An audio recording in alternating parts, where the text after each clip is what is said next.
10 thông con 20 thông. 20 thông.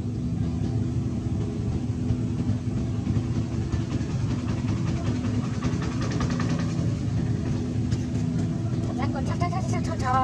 cho một tiền để một để trong cái cục sen để cho nhà xem ra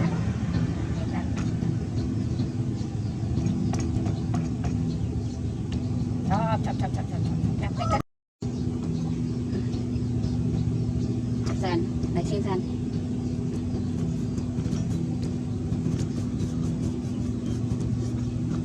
sen con thầu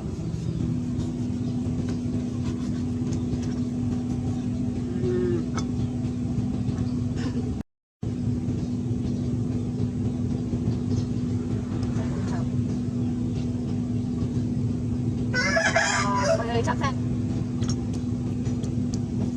mình chờ nhầm sen con thầu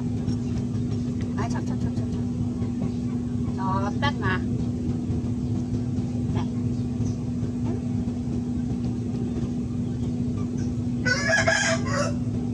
này con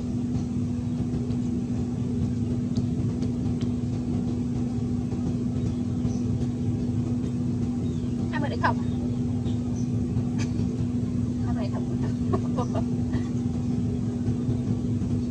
con em nhắm lại bờ bỏ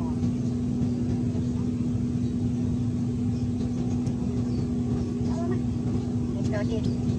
cho đần mà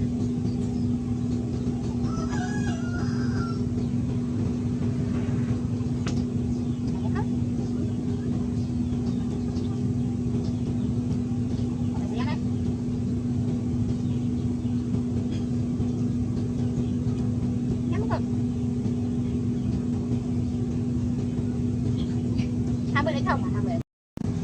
20 thông con 20 thông 20 thông à?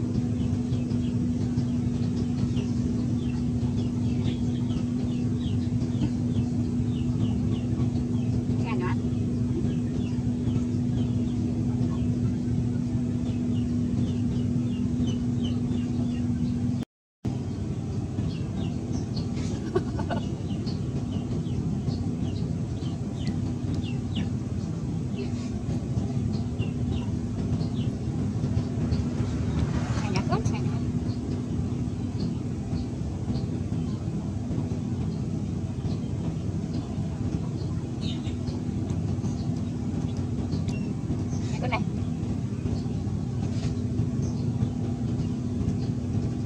nào